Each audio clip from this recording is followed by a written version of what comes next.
Went for a nice trip with the family up north to go to a family reunion, and there was snow everywhere. There's a red 64 to 66 Mustang sitting over there, and of course an SN95 that I had to take a video of their 96 to 98 GT sitting there with the ice all over it.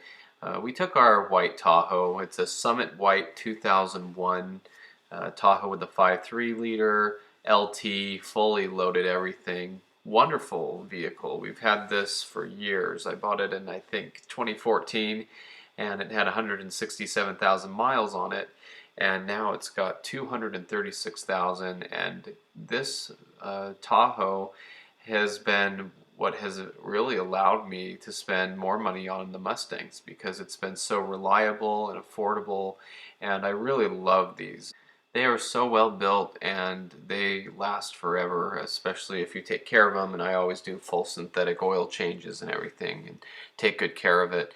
But I did want to talk a little bit about it since I had some work to do with it. I thought I might as well share that.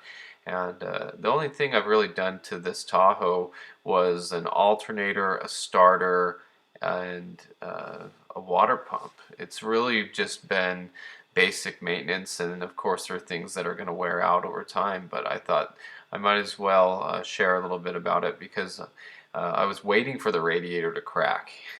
I actually made this meme, and my friend Mike has a Tahoe like this, and we were joking, and uh, I made this meme, me waiting for my 2001 Tahoe stock radiator and fuel pump to fail, passing 236,000 miles.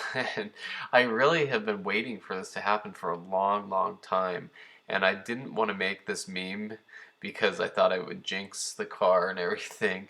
And sure enough, I did notice that there was a small crack on the side of the radiator of the Tahoe, and it's very common for these GM radiators to crack on the side there.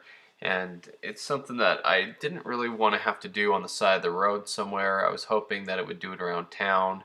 We do take the Tahoe on pretty long trips, and so I wanted to get that over with, and so I'm happy that it's time to do this. Now, they do sell $100 reproduction radiators, and my brother put one in his truck and everything, but I love the Tahoe so much I really wanted to put all GM parts in it, and maybe that was a dumb idea for me, but I spent all the money on OEM GM parts, and it was $526, and I'll show you all the stuff that I bought for the car.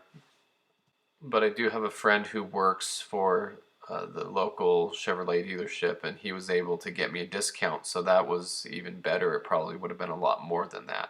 But when I went and got all the parts, I even said to the guy as we were loading the radiator into the car, I said, you know, I've bought radiators before and pulled them out of the box in the parking lot at the auto parts store, and they were just smashed in half and destroyed. And he was like, oh wow, that's too bad, you know. And I didn't want to open the box in front of the guy because that's just something that I feel rude doing that, and it's kind of like you don't trust them. But I've also been in a situation where I drive half an hour home and then I open up the box and see it's destroyed, and so I should have done that there this first time.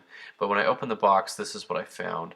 There were a lot of gashes on the fins of this radiator, and it really bothered me because the box was perfect and it looks like a really nice new piece, and I trusted it just by looking at the box. But actually talking to my friend later on, I found out that there's little styrofoam blocks in there that are packed in there for shipping, and those get loose and then they get beat up around in there and smash the fins up a little. Now, I asked my friend, I said, what do you think about this? And you know, he's like, well, it's probably fine. But then again, some of those dents were pretty deep, and the gashes were on the rows there where it was kind of looking like it might have compromised the radiator. And spending 200 and something dollars just on this radiator kind of bothered me. I wanted something that was as close to perfect as can be with that kind of money being spent when, you know, I've already spent more than double what I could have bought a cheap one for. So anyway, he said, well, I can order another one if you like. I said, go ahead and do that. It was one of those things where I was just about to put it in, but I don't want that compromised area there where it was kind of dented on the rows. And I thought, it's going to be something I'm going to have for a very, very long time. I'm going to take this car to California.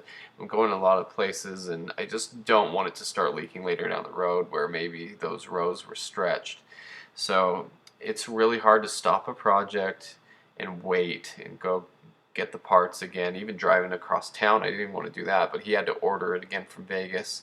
So I thought, okay, fine, let's just do it and I'll wait. And so luckily I didn't tear the Tahoe apart yet. I got the shroud off, I got a lot of things off, but I was still able to drive it and leave that the way it was. And so I had pulled this radiator out of the box and checked it out, and that's when I decided to go ahead and halt the project. But I got another one and it came, and it had a few of the fins were kind of beat up, and that's when I was talking to my friend, and he said, yeah, it's probably those styrofoam blocks beat around in there and dent everything up. And he said he had 3 of these that he ordered from his GM dealership, and the third one that came was finally good. And I told him, I probably got your reject radiators, because it probably would have been okay, but just the stretch in the metal there on the rows worried me that over time it would start leaking, then I'd be mad that I didn't change it. So finally, here's the project. I got the new radiator here, and like you can see, this one's not so bad. It does have a few little pieces in it, a few fins that are bent, but it's really not that bad. So here's all the shroud and everything all taken apart and the intake off the car. So I went ahead and bought some more new pieces. This is the new radiator hose. These hoses are like $100 each. I got an OEM belt, a AC Delco belt, and I got the idler pulley because I could see that that idler pulley was making some noise, and I didn't want that to freeze up. And like I said, all GM parts, and $526 worth of parts here just for a belt replacement, water pump, thermostat. I had already done the water pump, and I didn't know that the thermostat was part of that, so I probably didn't even need to buy that one. But the thermostat that came out was kind of gross looking anyway. But there's where the crack is. You can't see it, but it's on that side there. So as I continued, I got things all taken apart. I took my time and went slow. I got that new idler pulley in there, nice, and the thermostat on there. And here's the new radiator. Those transcooler lines have a really cool way they go in with a pin. My brother's made a video on how to do that, and that was actually quite helpful, and you don't have to unthread them. They just D-pin and go on. But here it is, running just nice, beautiful, beautifully running engine for the mileage.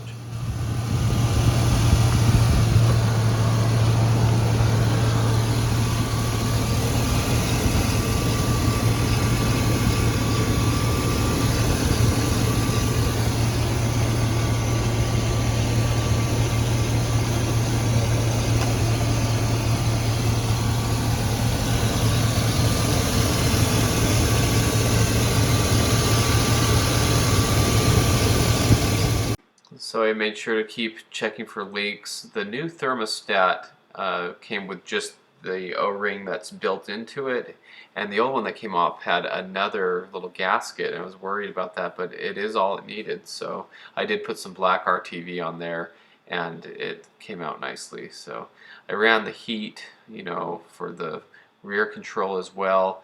Make sure that the coolant cycles through the system very well, and it just did great, and it's running great, and keeping the temperature about where it usually would be. So everything's smooth and running on it, and I'm just very happy to have that more reliable and ready to go. And I think this is going to be great, and I think the car will last for a lot longer now. I did also change the oil pickup tube O-ring, and I had a new oil pump put in too. My friend is into GM vehicles, and I had him do that for me not too long ago. So it would lose oil pressure right when you start it up, You'd rev it and the oil pressure would come up, but it was that O-ring on the pickup tube that was deteriorating. And I thought, well, I'm in there, go ahead and just put a whole new oil pump in there too. So other than that, that's all it's ever needed. It's been a great vehicle. I put the Z71 wheels on it. I really like it like that. So anyway, just a little update on the Tahoe and what I've been doing with it. And again, I want to thank this vehicle for doing so much for my family over the last several years, and it's towed my Bullet to the racetrack, it's towed it to the dyno, it's done a lot for me, and so I just am grateful to have it. So anyway, thanks for watching. I hope you enjoyed this video.